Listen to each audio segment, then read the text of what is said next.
Okay, a word of introduction. If you want references to what we are doing tonight, you can go to our website, creationresearch.net, and on the home page you can click on climate change and you will find an awful lot of material there that's relevant to tonight.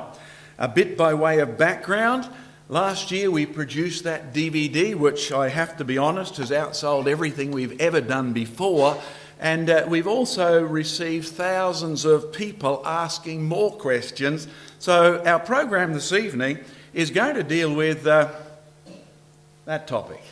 Much more further on, dealing with climate change, a biblical perspective. But in reality, we want to cope with that.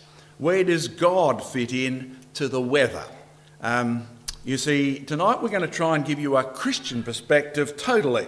There's a lot of things to cover. In fact, there's probably 10 bits if we can get through the whole range.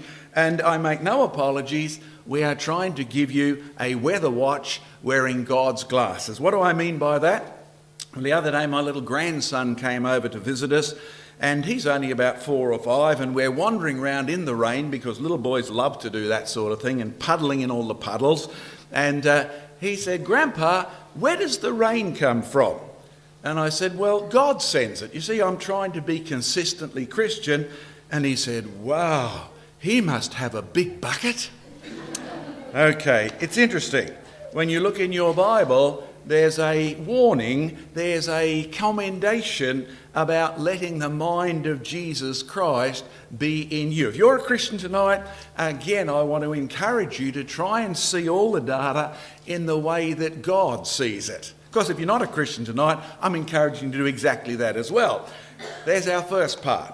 Let's review the year that was, 2007 to 2008. We are here in Australia in the middle of winter. For us, it's cold. I mean, for an Eskimo, this is a warm day, but for us in Australia, it's cold. Have you noticed the last year has been an interesting one down under? See the equator?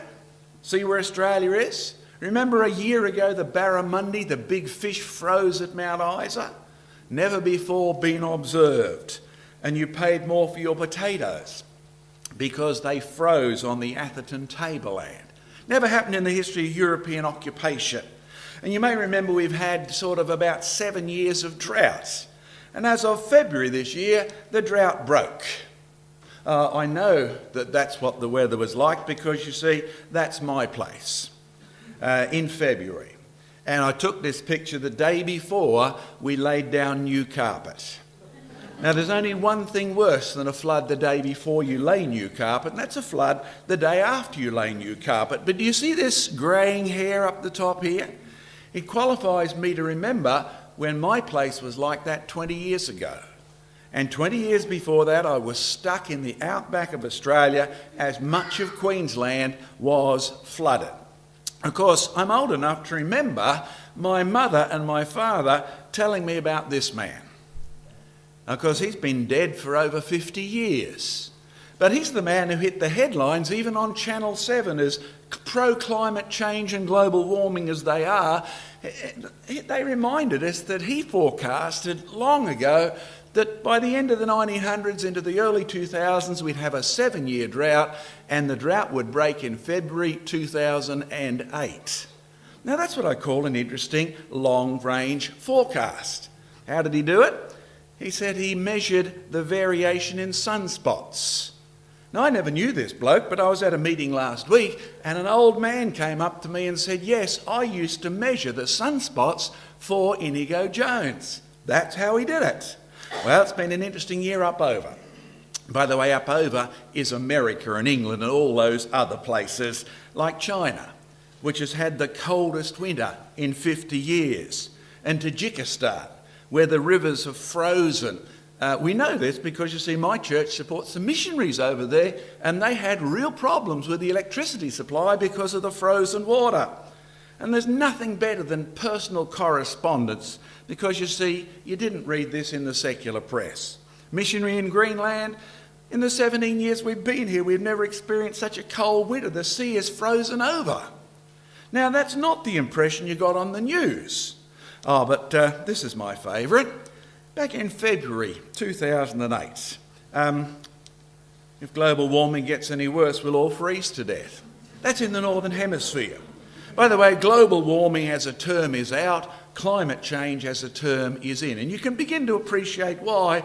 And in the last year, well, the politicians have had some wins too. Do you remember Al Gore? Remember his movie on the weather?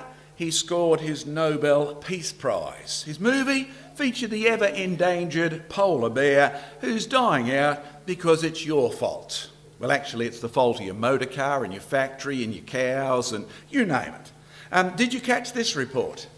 Cambridge University. Not a little backwater place. Primary-aged children worry daily about global warming. Now, question. Some of you left primary school, elementary school a long time ago. Do you remember worrying about the weather every day? I wonder what's happening out there. Well, I did feel sort of a bit distressed as I heard about the Inuits who, the people from the colder north of Canada and Greenland, etc.